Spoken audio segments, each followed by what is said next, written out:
paghiwalayin. Kapag pansalay ginamit, filtration ng banggit, makalulusot ang maliit, malaki masasabit.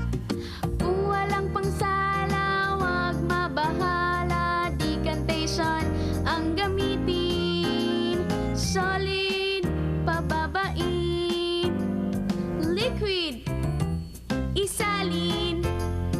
Distillation, paano gagawin? Pakuluin. Evaporation ay kulungin. Saka palamigin. Liquid ang kakamtin, matitira ay iba sa pinakulong natin. Filtration, decantation at distillation, iba't ibang paraan ng separation.